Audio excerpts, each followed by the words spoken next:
2n-2n-2 സമം 96 ആയാൽ എന്നിൻ്റെ വില എന്ത്? ഇവിടെ തന്നിരിക്കുന്നത് നോക്കുക. 2n-2n-2 സമം 96 എന്ന് നൽകിയിട്ടുണ്ട്. ഈ 2n എന്നാൽ അതിൻ്റെ അർത്ഥം എന്താണെന്ന് നോക്കാം. 2:3 എന്ന് പറഞ്ഞാൽ 3 തവണ ആവർത്തിച്ച് ഗുണിച്ചിരിക്കുന്നു എന്നുള്ളതാണ്. 2 ഗുണം 2 ഗുണം 2 ഇങ്ങനെ 3 തവണ ആവർത്തിച്ച് ഗുണിച്ചിരിക്കുന്നതിനെ ചുരുക്കി എഴുതുന്നതാണ് 2:3. അപ്പോൾ ഇവിടെ 2n-ൽ 2n തവണ ആവർത്തിച്ച് ഗുണിച്ചിട്ടുണ്ട്. ഈ 2n-2ലോ 2n-2 തവണ ആവർത്തിച്ച് ഗുണിച്ചിട്ടുണ്ട്. അപ്പോൾ ഇവിടെ n തവണ ആവർത്തിച്ച് ഗുണിച്ചിരിക്കുന്നു, ഇവിടെ n-2 തവണ ആവർത്തിച്ച് ഗുണിച്ചിരിക്കുന്നു. ഇവിടെ 2 തവണ കുറവാണ്. ഇതിൽ വലിയ സംഖ്യ അപ്പോൾ ഇതായിരിക്കും. അപ്പോൾ നമുക്ക് ഈ 2:n-നെ 2n-2ൻ്റെ ടേംസിൽ എഴുതാം. അതെങ്ങനെയാണെന്ന് വെച്ചാൽ ഓർക്കുക, 2n എന്ന് പറഞ്ഞാൽ 2n തവണ ആവർത്തിച്ച് ഗുണിച്ചിരിക്കുകയാണ്. ഇത് നമുക്ക് 2n-2 ഗുണം, ഇവിടെ n-2 തവണ ഗുണിച്ചു, ഇനി 2 തവണയും കൂടെ ഗുണിച്ചു കഴിഞ്ഞാൽ n തവണ ആയിക്കോളുമല്ലോ, ഗുണം 2 ഗുണം 2 എന്ന് എഴുതാം. അതായത് 2n-2 ഗുണം 2 ഗുണം 2 നമുക്ക് 2 സ്ക്വയർ എന്ന് എഴുതാമല്ലോ, 2 സ്ക്വയർ. അപ്പോൾ ഈ രൂപത്തിൽ നമുക്ക് 2:n-നെ 2n-2ൻ്റെ ടേംസിൽ എഴുതാം. അപ്പോൾ നമുക്കിതെങ്ങനെ എഴുതുന്നു? 2:n പകരം 2n-2 ഗുണം 2 സ്ക്വയർ എന്ന് എഴുതാം. മൈനസ് ഈ 2n-2നെ നമുക്ക് സൗകര്യത്തിനായിട്ട് കോമൺ ഫാക്ടർ എടുക്കാനാണ്. അതിനുവേണ്ടി നമുക്ക് ഗുണം 1 എന്നും എഴുതാം, സമം 96. അപ്പോൾ ഇവിടെ രണ്ടിടത്തും 2n-2 ഉണ്ടല്ലോ, അത് നമുക്ക് കോമൺ ഫാക്ടർ ആക്കി എടുക്കാം. അപ്പോൾ 2n-2 ഇൻറ്റു ഇതിനകത്ത് 2 സ്ക്വയർ മിച്ചമുണ്ട്, 2 സ്ക്വയർ മൈനസ് ഇവിടെ മിച്ചമുള്ള 1 സമം 96 എന്ന് വരും. അതായത് 2n-2 ഗുണം 2ൻ്റെ സ്ക്വയർ എന്ന് പറഞ്ഞാൽ 4, 4ൽ നിന്ന് 1 കുറച്ചാൽ 3, അപ്പോൾ ഗുണം 3 സമം 96 എന്ന് വരും. അപ്പോൾ 2n-2 സമം 96/3 എന്ന് വരും. 96നെ 3 കൊണ്ട് ഹരിച്ചാൽ 32 കിട്ടും. നമുക്ക് n-ൻ്റെ വാല്യൂ കണ്ടുപിടിക്കണം. അപ്പോൾ ഇവിടെ 2ൻ്റെ പവറായിട്ടാണ് എഴുതിയിരിക്കുന്നത്, 2n-2 എന്ന്. അത് 32 എന്ന് കിട്ടി. 2n-2 സമം 32 എന്നാണ് കിട്ടിയത്. നമുക്ക് n-ൻ്റെ വാല്യൂ കണ്ടുപിടിക്കണമെങ്കിൽ ഈ 32നെ കൂടെ 2ൻ്റെ പവറായിട്ട് എഴുതണം. ഓർക്കുക, 32 എന്ന് പറഞ്ഞാൽ 2/5 ആണ്. 2 5 തവണ ആവർത്തിച്ച് 2 ഗുണം 2 ഗുണം 2 ഗുണം 2 ഗുണം 2 ഇങ്ങനെ 5 തവണ ആവർത്തിച്ച് ഗുണിച്ചു കഴിഞ്ഞാൽ നമുക്ക് 32 കിട്ടും. അപ്പോൾ 2n-2 സമം 2/5 എന്നായി. അപ്പോൾ ഇവിടെ രണ്ടിടത്തും ഇടതുവശത്തും വലതുവശത്തും 2ൻ്റെ പവറായിട്ടാണ് സംഖ്യ എഴുതിയിരിക്കുന്നത്. ആ 2 സംഖ്യകളും തുല്യമായതുകൊണ്ട് ഇവയുടെ പവേഴ്സും തുല്യമായിരിക്കും. അതായത് n-2 എന്നുള്ളത് 5ന് തുല്യമായിരിക്കും. n-2 5ന് തുല്യമാണെങ്കിൽ n എത്ര വരും?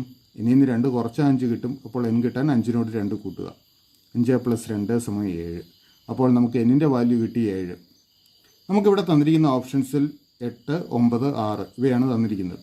ഇതൊന്നുമല്ല, അതുകൊണ്ട് ശരിയുത്തരം ഓപ്ഷൻ ഡി, ഇവ ഒന്നുമല്ല. സ്ക്വയർ റൂട്ട് ഓഫ് 1 + 3 + 5 + 7 എക്സെട്ര 101ൻ്റെ വില എത്രയായിരിക്കും? നമുക്കിവിടെ റൂട്ട് ഓഫ് 1 + 3 + 5 + 7 എക്സെട്ര 101 എത്രയെന്ന് കണ്ടുപിടിക്കണം. അപ്പോൾ നമുക്ക് ആ സ്ക്വയർ റൂട്ട് കണ്ടുപിടിക്കുന്നതിന് മുമ്പായിട്ട് ഈ അകത്തുള്ള തുക എത്രയെന്ന് കണ്ടുപിടിക്കാം. അതായത് 1 + 3 + 5 + 7 + എക്സെട്ര 101 ഇത് എത്രയെന്ന് കണ്ടുപിടിക്കാം. നമുക്ക് ഇതെല്ലാം ഒറ്റ സംഖ്യകളാണ്. അപ്പോൾ 1 മുതൽ 101 വരെയുള്ള ഒറ്റ സംഖ്യകളുടെ തുക കണ്ടുപിടിച്ചാൽ മതി. ഈ ഒറ്റ സംഖ്യകളുടെ തുക കണ്ടുപിടിക്കാനായിട്ട് നമുക്കൊരു എളുപ്പമാർഗ്ഗമുണ്ട്. ആദ്യത്തെ n ഒറ്റ സംഖ്യകളുടെ തുക n² ആയിരിക്കും. ആദ്യത്തെ n ഒറ്റ സംഖ്യകളുടെ തുക n² ആയിരിക്കും. ഇതുപയോഗിച്ച് നമുക്ക് ഈ സംഖ്യകളുടെ തുക കണ്ടുപിടിക്കണമെങ്കിൽ എത്ര ഒറ്റ സംഖ്യകളാണ് ഇതെന്ന് കണ്ടുപിടിക്കണം. അതും കണ്ടുപിടിക്കാനും നമുക്കൊരു എളുപ്പമാർഗ്ഗമുണ്ട്. ഓർക്കുക, 101ന് തൊട്ട് പുറകെയുള്ള ഒറ്റ സംഖ്യ ഏതാണ്? 99 ആണ്. അപ്പോൾ 1 മുതൽ 99 വരെയുള്ള ഒറ്റ സംഖ്യകളാകുമ്പോൾ 100ന് താഴെയുള്ള എല്ലാ ഒറ്റ സംഖ്യകളും വന്നു കഴിഞ്ഞു. 1 മുതൽ 100 വരെയുള്ള സംഖ്യകളിൽ പകുതി ഒറ്റ സംഖ്യകളും പകുതി ഇരട്ട സംഖ്യകളുമാണ്.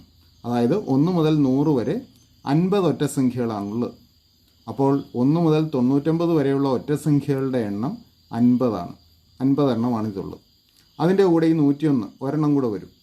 അപ്പോൾ ടോട്ടൽ ഒറ്റസംഖ്യകളുടെ എണ്ണം 51. അപ്പോൾ ഈ സംഖ്യകളുടെ 1 മുതൽ 101 വരെയുള്ള ഒറ്റസംഖ്യകളുടെ തുക കാണാനായിട്ട് ആദ്യത്തെ 51 ഒറ്റസംഖ്യകളുടെ തുക കണ്ടാൽ മതി. അതായത് എന്നിന് പകരം 51 കൊടുത്താൽ മതി. അപ്പോൾ ഇതിൻ്റെ തുക 51 സ്ക്വയറിന് കിട്ടും. അപ്പോൾ ഇത്രയും സംഖ്യകളുടെ തുക 51ൻ്റെ സ്ക്വയറാണ്. ഇനി ഇതിൻ്റെ സ്ക്വയർ റൂട്ട് കാണാമല്ലോ. Root of 1 + 3 + 5 plus etcetera plus 101 സമം റൂട്ട് ഓഫ് 51 സ്ക്വയറായി. 51 സ്ക്വയറിൻ്റെ സ്ക്വയർ റൂട്ടാണ്. അത് എത്ര വരും? 51 വരും. അപ്പോൾ നമുക്ക് വേണ്ട ഉത്തരം 51. തന്നിരിക്കുന്ന ഓപ്ഷൻസിൽ 51 ഇല്ല. അപ്പോൾ ശരി ഉത്തരം 51. താഴെ തന്നിരിക്കുന്ന പ്രസ്താവനയിൽ ശരിയേത്? ഇവിടെ 4 പ്രസ്താവനകൾ നൽകിയിട്ടുണ്ട്. ഇവയെ സംബന്ധിച്ച് 4 ഓപ്ഷൻസ് നൽകിയിട്ടുണ്ട്. അപ്പോൾ ശരിയായ ഓപ്ഷൻ ഏതെന്ന് കണ്ടുപിടിക്കണം. നമ്മുടെ പ്രസ്താവനകൾ ഏതൊക്കെയെന്ന് നോക്കാം. 1 മുതൽ 100 വരെ ആകെ 26 അഭാജ്യ സംഖ്യകൾ ഉണ്ട്. പ്രസ്താവന 2, 1 മുതൽ 100 വരെ ആകെ 25 അഭാജ്യ സംഖ്യകൾ ഉണ്ട്. 3, അഭാജ്യ സംഖ്യകളിൽ ഒരു ഇരട്ട സംഖ്യ പോലും ഇല്ല. 4, അഭാജ്യ സംഖ്യകളിൽ ഒരു ഇരട്ട സംഖ്യ ഉണ്ട്. അപ്പോൾ ഈ 4 പ്രസ്താവനകളിൽ ഏതൊക്കെയാണ് ശരി എന്നുള്ളതാണ് ഈ ഓപ്ഷൻസിൽ നൽകിയിരിക്കുന്നത്. അപ്പോൾ ഈ പ്രസ്താവനകളിൽ ഏതൊക്കെയാണ് ശരി എന്ന് നമുക്ക് നോക്കാം. ആദ്യത്തെ 2 പ്രസ്താവനകൾ 1 മുതൽ 100 വരെയുള്ള അഭാജ്യ സംഖ്യകളുടെ എണ്ണം സംബന്ധിച്ചാണ്. 1 മുതൽ 100 വരെയുള്ള അഭാജ്യ സംഖ്യകളുടെ എണ്ണം 25 ആണ്. ഇവിടെ ആദ്യത്തെ പ്രസ്താവനയിൽ 26 അഭാജ്യ സംഖ്യകൾ ഉണ്ടെന്നാണ് എഴുതിയിരിക്കുന്നത്. അതുകൊണ്ട് അത് തെറ്റാണ്. 25 അഭാജ്യ സംഖ്യകൾ ഉണ്ട് എന്ന് പറയുന്ന പ്രസ്താവന 2 ശരിയായിട്ടുള്ളത്. ഇനി 3-ാമത്തെയും 4-ാമത്തെയും പ്രസ്താവനകൾ ഇരട്ട അഭാജ്യ സംഖ്യകളെക്കുറിച്ചാണ്. ഒരേ ഒരു ഇരട്ട സംഖ്യയെ അഭാജ്യ സംഖ്യയായിട്ടുള്ളൂ. അത് 2 2 എന്നുള്ളത് ഒരു ഇരട്ട അഭാജ്യ സംഖ്യയാണ്. പ്രസ്താവന 3-ൽ അഭാജ്യ സംഖ്യകളിൽ ഒരു ഇരട്ട സംഖ്യ പോലും ഇല്ല എന്ന് പറഞ്ഞിരിക്കുന്നു. അത് തെറ്റാണ്. 2 ഒരു ഇരട്ട അഭാജ്യ സംഖ്യയാണ്. അഭാജ്യ സംഖ്യകളിൽ ഒരു ഇരട്ട സംഖ്യ ഉണ്ട് എന്ന് പറയുന്ന പ്രസ്താവന 4 ശരിയാണ്. അപ്പോൾ ശരിയായിട്ടുള്ള പ്രസ്താവനകൾ 2ഉം 4ഉമാണ്. കറക്റ്റ് ഓപ്ഷൻ സി ആണ്. 2ഉം 4ഉം ശരി. ശരി ഉത്തരം ഓപ്ഷൻ സി. 3, 9, 15 എക്സെട്ര എന്ന ശ്രേണിയിലെ ആദ്യത്തെ 30 പദങ്ങളുടെ തുക അതിനടുത്ത 30 പദങ്ങളുടെ തുകയിൽ നിന്ന് കുറച്ചാൽ എത്ര കിട്ടും? ഇവിടെ നൽകിയിരിക്കുന്ന ശ്രേണി ശ്രദ്ധിക്കുക. 3, 9, 15 എക്സെട്ര. ഇതിലെ ആദ്യ പദമായ 3നോട് 6 കൂട്ടിയാൽ 9ആയി. 9നോട് 6 കൂട്ടിയാൽ 15 കിട്ടും. അപ്പോൾ ഇത് പൊതുവ്യത്യാസം 6 ആയിട്ടുള്ള ഒരു സമാന്തര പ്രോഗ്രഷനാണ്.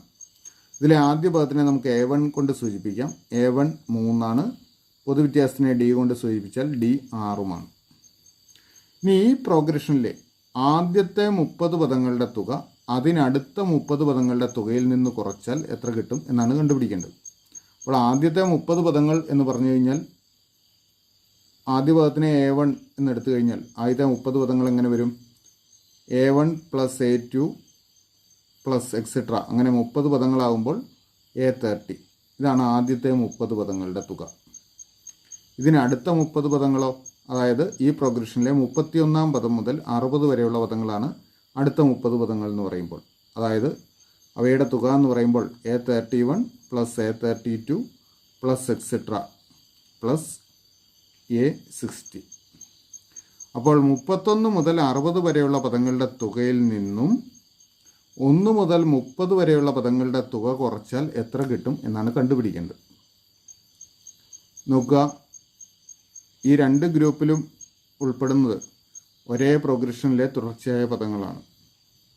2 ഗ്രൂപ്പിലും 30 പദങ്ങൾ വീതമാണ് ഉള്ളത്. അതുകൊണ്ട് തന്നെ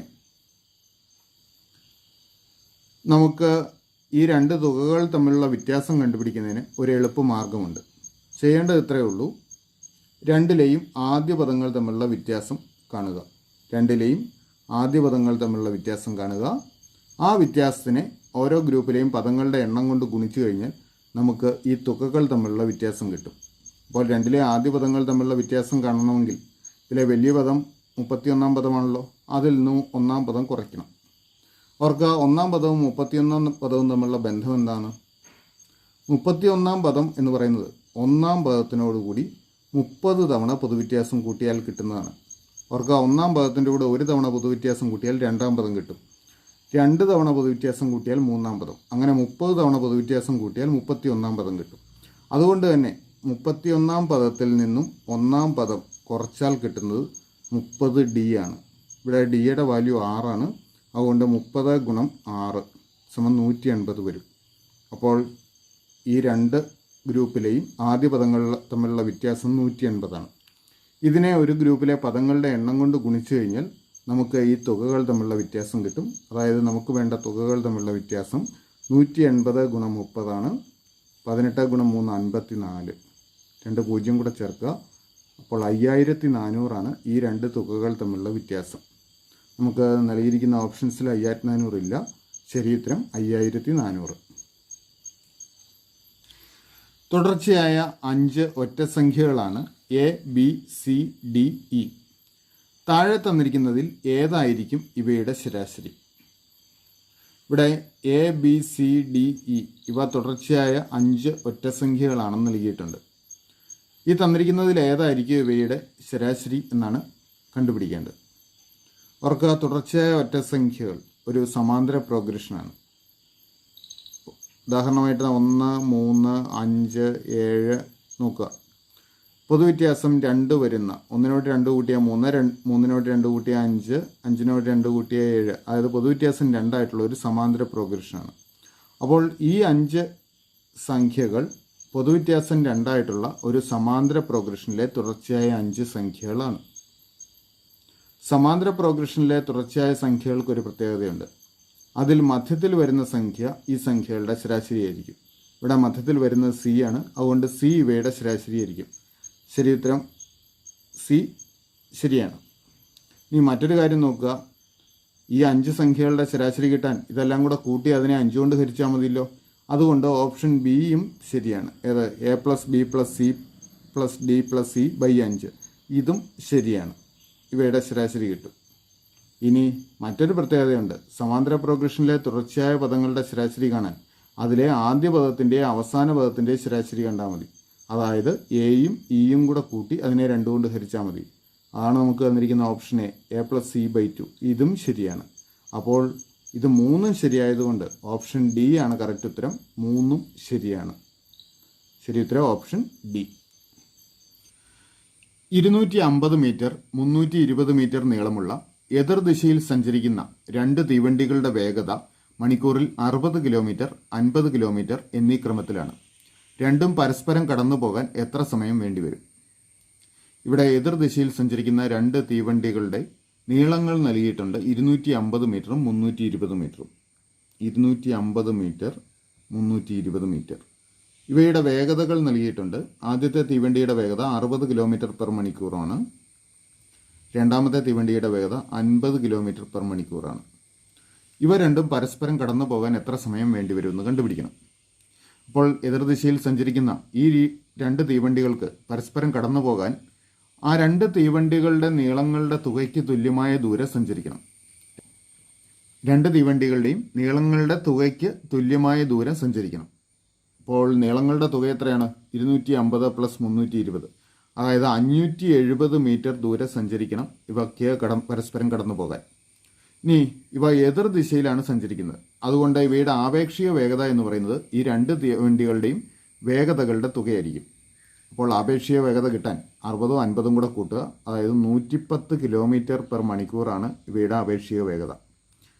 അപ്പോൾ മണിക്കൂറിൽ 110 കിലോമീറ്റർ വേഗത്തിൽ സഞ്ചരിക്കുന്ന ഒരു തീവണ്ടി 570 മീറ്റർ ദൂരം സഞ്ചരിക്കാൻ എത്ര സമയമെടുക്കുമെന്ന് കണ്ടുപിടിച്ചാൽ ഉത്തരം കിട്ടും. 110 കിലോമീറ്റർ വേഗതയിൽ സഞ്ചരിക്കുന്ന ഒരു വാഹനം 570 മീറ്റർ ദൂരം സഞ്ചരിക്കാൻ എടുക്കുന്ന സമയം കണ്ടുപിടിക്കണം. ഇവിടെ കിലോമീറ്റർ പെർ മണിക്കൂറിലാണ് വേഗത നൽകിയിരിക്കുന്നത്. അതിനെ നമുക്ക് മീറ്റർ പെർ സെക്കൻഡിലേക്ക് മാറ്റാം. അപ്പോൾ അതിനായിട്ട് 18 കൊണ്ട് ഗുണിക്കുക. 110 ഗുണം 18. ഇത് പൂർണ്ണമായും ഹരിച്ചെടുക്കാൻ നമുക്ക് സാധിക്കില്ല. അതുകൊണ്ട് നമുക്കിതിങ്ങനെ തന്നെ എഴുതാം. 110 ഗുണം 5 ബൈ 18 എന്ന് തന്നെ എഴുതാം. അത്രയും മീറ്റർ പെർ സെക്കൻഡ്. അതായത് 1 സെക്കൻഡിൽ 110 ഗുണം 5/18 മീറ്റർ സഞ്ചരിക്കും. അപ്പോൾ 1 സെക്കൻഡിൽ 110 ഗുണം 5/18 മീറ്റർ സഞ്ചരിക്കുന്ന വാഹനം 570 മീറ്റർ സഞ്ചരിക്കാനായിട്ട് എത്ര സമയം എടുക്കുമെന്ന് കണ്ടുപിടിക്കണം. അതിനായിട്ട് 570ന് ഈ 110 ഗുണം 5/18 ഇതാണ് 1 സെക്കൻഡിൽ സഞ്ചരിക്കുന്ന ദൂരം, ഇതുകൊണ്ട് ഹരിച്ചാൽ മതി. അപ്പോൾ എത്ര സെക്കൻഡ് സമയം വേണമെന്ന് കണ്ടുപിടിക്കാം. ഇനി ഇവിടെ ഛേദത്തിൽ വരുന്നത് ഒരു ഭിന്നസംഖ്യയാണ് വന്നിരിക്കുന്നത്. അപ്പോൾ ഭിന്നസംഖ്യ കൊണ്ട് ഹരിക്കണമെങ്കിൽ ഈ ഭിന്നസംഖ്യയുടെ വ്യുൽക്രമം കൊണ്ട് ഇതിനെ ഗുണിച്ചാൽ മതി. അതായത് 570 ഗുണം ഇതിൻ്റെ വ്യുൽക്രമം എഴുതുമ്പോൾ 18 ന്യൂമറേറ്ററിൽ ചെല്ലണം. 110 ഗുണം 5 ഡിനോമിനേറ്ററിലും കിടക്കും. 110 ഗുണം 5 നമുക്കിവിടെ സിംപ്ലിഫൈ ചെയ്യാനുള്ളത് സിംപ്ലിഫൈ ചെയ്തെടുക്കാം. ഇവിടെ ഓരോ പൂജ്യങ്ങൾ ക്യാൻസൽ ചെയ്യാം. അപ്പോൾ 57 ഗുണം 18 ന്യൂമറേറ്ററിലും ഡിനോമിനേറ്ററിൽ 11 ഗുണം 5. അപ്പോൾ ഡിനോമിനേറ്ററിലാണ് 5 കിടക്കുന്നത്. 5 കൊണ്ട് ഹരിക്കേണ്ടി വരും. 5 കൊണ്ട് ഹരിക്കുന്നതിലും എളുപ്പം 5ൻ്റെ ഇരട്ടിയായ 10 കൊണ്ട് ഹരിക്കുന്നതാണ്. ഈ 5നെ 2 കൊണ്ട് ഗുണിച്ചാൽ 10 കിട്ടുമല്ലോ. ഇവിടെ അംശത്തിനെയും ഛേദത്തിനെയും 2 കൊണ്ട് ഗുണിക്കുകയാണെങ്കിൽ ഛേദം 10 ആയി മാറിക്കോളും. അപ്പോൾ നമുക്കിത് ഇങ്ങനെ എഴുതാം. 57 ഗുണം ഈ 18നെ 2 കൊണ്ട് ഗുണിക്കാം. 18നെ 2 കൊണ്ട് ഗുണിച്ചാൽ 36/11 ഗുണം 5നെ 2 കൊണ്ട് ഗുണിച്ചാൽ 10. 10 കൊണ്ട് ഹരിക്കുന്നതായിരിക്കും നമുക്ക് എളുപ്പം. നമുക്ക് 57 ഗുണം 36 കണ്ടുപിടിക്കണം. 57 ഗുണം 36 ഗുണിച്ചു തന്നെ കാണണം.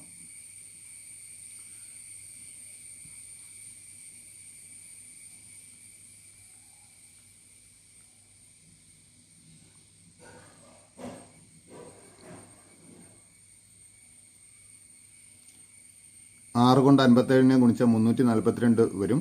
3 കൊണ്ട് 57നെ ഗുണിച്ചാൽ 171 വരും. 2052 2052/11 ഗുണം 10 എന്ന് വരും. ആദ്യം നമുക്ക് 2052നെ 11 കൊണ്ട് ഹരിക്കാം. അതിനുശേഷം 10 കൊണ്ട് ഹരിക്കാം. 10 കൊണ്ട് ഹരിക്കാനായിട്ട് ഒരു ഡെസിമൽ പോയിന്റ് കൊടുത്താൽ മതി. അപ്പോൾ 2052നെ 11 കൊണ്ട് ഹരിച്ചാൽ 20ൽ ഒരു തവണ 11 11 95 95ൽ 8 തവണ 8 11 88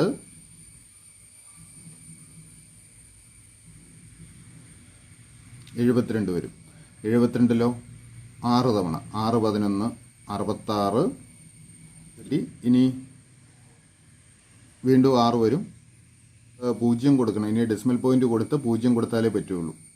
60ൽ 5 തവണ വരും. അപ്പോൾ ഇനി നമുക്ക് ഇവിടെ കൊണ്ട് നിർത്താം. 186.5 എന്ന് വരും. അപ്പോൾ ഇതിൻ്റെ വാല്യൂ 186.5.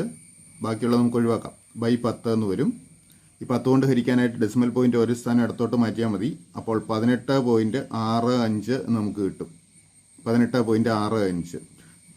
അപ്പോൾ അത്രയും സെക്കൻഡ് സമയം വേണ്ടി വരും തീവണ്ടികൾക്ക് പരസ്പരം കടന്നു പോകാൻ. അപ്പോൾ ഏറ്റവും ശരിയായ ഉത്തരം ഓപ്ഷൻ ഡി 18.6 സെക്കൻഡ്.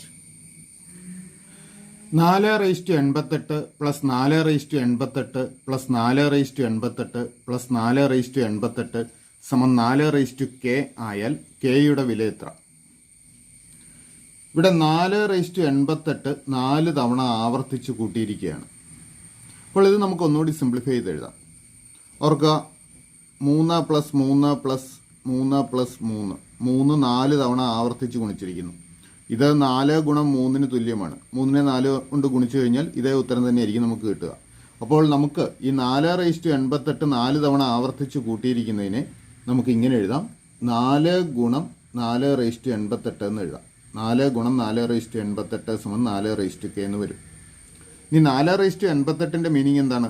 4 88 തവണ ആവർത്തിച്ച് ഗുണിച്ചിരിക്കുന്നു എന്നുള്ളതാണ്. നോക്കുക, 2 ഗുണം 2 ഗുണം 2 2 3 തവണ ആവർത്തിച്ച് ഗുണിക്കുന്നതിനെയാണ് 2/3 എന്ന് എഴുതുന്നത്. എത്ര തവണ ആവർത്തിച്ച് ഗുണിച്ചിട്ടുണ്ട് എന്നുള്ളതാണ് ഈ പവർ കൊണ്ട് സൂചിപ്പിക്കുന്നത്.